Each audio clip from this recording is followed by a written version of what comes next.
दोस्तों मोहम्मद अनवर महाराष्ट्र के अमलनेर गांव में रहने वाला एक साधारण किसान था।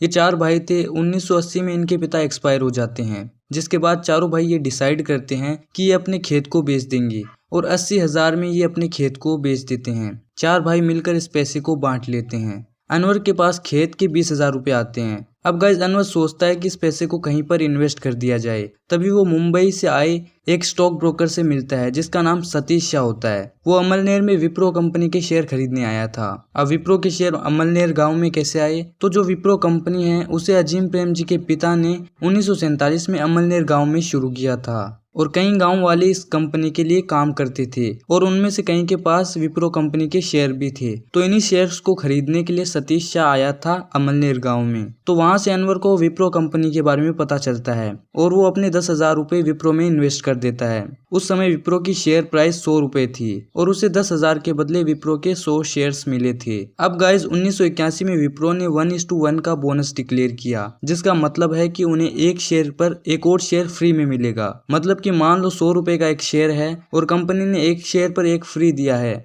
तो अब आपके पास 2 शेयर होंगे लेकिन उनकी वैल्यू 100 ही रहेगी। तो गाइस 1981 में उसके शेयर्स इस बोनस की वजह से डबल हो गए, यानी 200 हो गए। इसके बाद 1985 में विप्रो ने फिर से बोनस शेयर डिक्लेयर किए और अनवर के 200 शेयर्स 400 शेयर्स हो गए।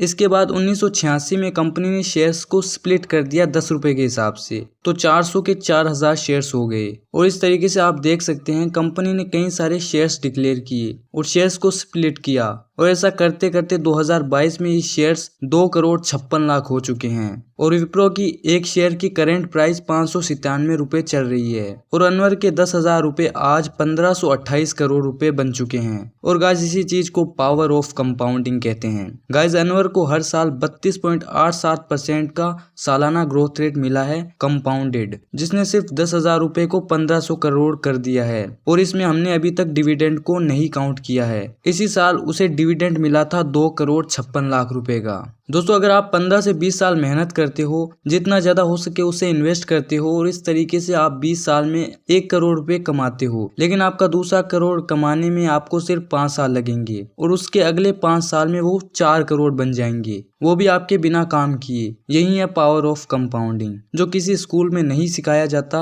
बड़े बड़े साहूकार जो लोग ब्याज पर पैसा देते हैं और जितने भी अमीर लोग हैं वो सब इस कंपाउंडिंग की पावर के बारे में जानते हैं और अपने बच्चों को भी इसके बारे में सिखाते हैं। वहीं हमें या तो इस कॉन्सेप्ट के बारे में सिखाया नहीं जाता और अगर सिखाया भी जाता है तो वो इतना मुश्किल बना दिया जाता है कि सर के ऊपर से निकल जाता है। और गाइज मैं आपको गारंटी देकर कह सकता हूँ कि अगर आपको फाइनेंशियल फ्रीडम चाहिए तो आपको कंपाउंडिंग की पावर के बारे में जरूर जानना चाहिए, क्योंकि ये एकलौता ऐसा तरीका है जिसमें आपको सिर्फ इन्वेस्ट करना है और लोग काम करेंगे और आपके पैसे बढ़ते जाएंगे बढ़ते जाएंगे। तो गाइज हम आज इसी कंपाउंडिंग की पावर को डिटेल में समझेंगे।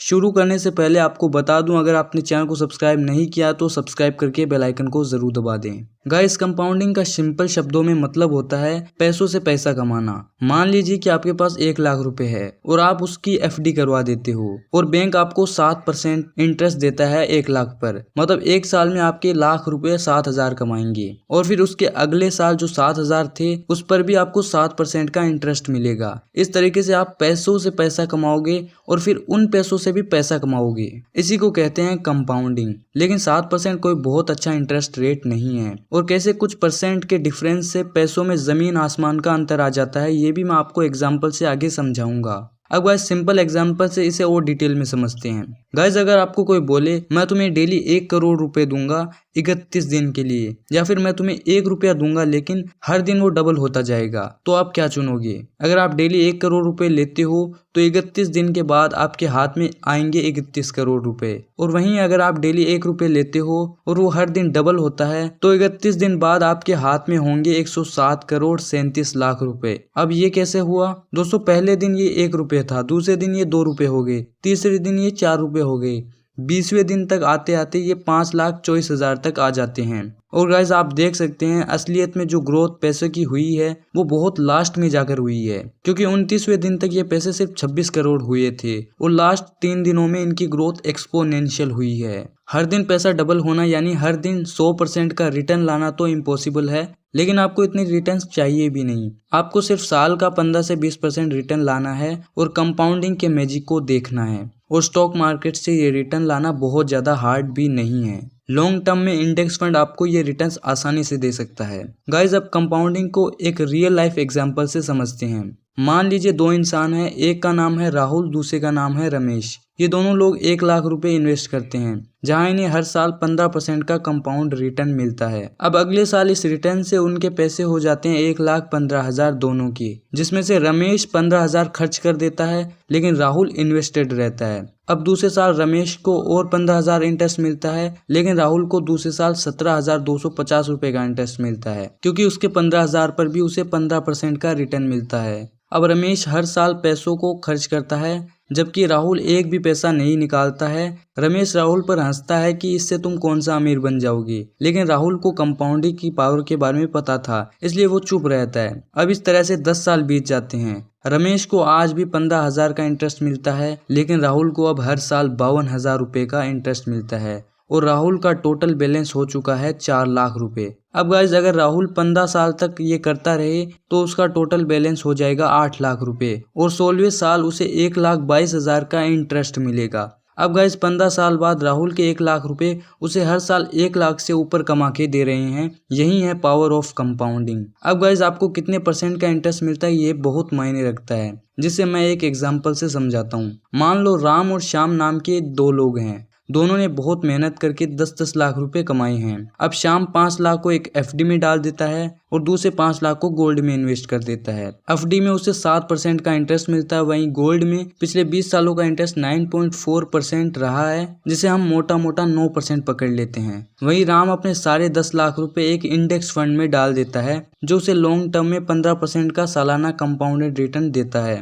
अब 20 साल बाद देखते हैं दोनों के पास कितने पैसे हैं। श्याम के पास जो FD में 5 लाख थे वो अब 19 लाख बन चुके हैं और गोल्ड में जो 5 लाख थे वो 28 लाख बन चुके हैं। सिर्फ 2% के अंतर से कितना फर्क पड़ता है आप देख सकते हैं। अब श्याम के पास टोटल 47 लाख रुपए हो चुके हैं। वहीं राम को 10 लाख पर 15% का रिटर्न मिला था और वो अब 20 साल बाद हो चुका है 1,63,00,000 रुपए।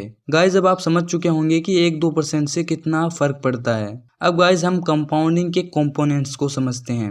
कंपाउंडिंग के 3 कंपोनेंट्स है। पहला प्रिंसिपल अमाउंट, यानी आपने कितने पैसे इन्वेस्ट किए। अब जितना ज़्यादा पैसे इन्वेस्ट करोगे उतना ज़्यादा वो बढ़ेगा। दूसरा रेट ऑफ इंटरेस्ट, मतलब आपके इन्वेस्टमेंट पर आपको कितना ब्याज मिलता है, कितना इंटरेस्ट मिलता है। इसे हम ऊपर के एग्जाम्पल से ऑलरेडी समझ चुके हैं। तीसरा है टाइम। अब गाइज इसे हम 2 दोस्त जितेंद्र और धर्मेंद्र के एग्जाम्पल से डिटेल में समझते हैं। जितेंद्र ने इन्वेस्टिंग 20 साल की एज में शुरू की, जबकि धर्मेंद्र ने 25 साल की एज में। दोनों हर महीने 1,000 रुपये इन्वेस्ट करते थे। अब डिफरेंस ये है कि जितेंद्र ने 30 की एज में इन्वेस्टिंग बंद कर दी और उन पैसों को अगले 20 साल तक भूल गया। वहीं धर्मेंद्र ने 25 की उम्र में इन्वेस्टिंग शुरू की और 50 की उम्र तक इन्वेस्ट करता रहा। इन दोनों को अपनी इन्वेस्टमेंट पर 15% का कंपाउंडेड इंटरेस्ट मिला। अब आप बताइए कि कौन ज्यादा अमीर होगा। धर्मेंद्र, है ना? नहीं गाइस, 50 साल की एज पर धर्मेंद्र के पास होंगे 32 लाख रुपए और जितेंद्र, जिसने सिर्फ 10 साल इन्वेस्ट किया था, 10 साल बाद वो पैसा 2,78,000 हो गया और उसके बाद उसने पैसों को इन्वेस्टेड रहने दिया आने वाले 20 सालों के लिए। तो आज उसकी टोटल इन्वेस्टमेंट हुई 45 लाख रुपए की। गाइस, ये है टाइम की पावर। जितना ज्यादा टाइम आप इन्वेस्टेड रहोगे उतना ज्यादा आपके पैसे बढ़ेंगे। गाइस, जितनी कम उम्र में इन्वेस्टिंग आप स्टार्ट करोगे आपको उतना ही फायदा होगा। और गाइस, हम एक ऐसे जमाने में जी रहे हैं जहां इन्वेस्टिंग करना बहुत ज्यादा आसान है पहले के कंपैरिजन में। तो गाइस, आज के लिए इतना ही। वीडियो कैसा लगा कमेंट करके बताइए और इस वीडियो को अपने दोस्तों के साथ शेयर जरूर कीजिए और ऐसे ही वीडियोस देखने के लिए इस चैनल को सब्सक्राइब करके बेल आइकन को दबा दीजिए।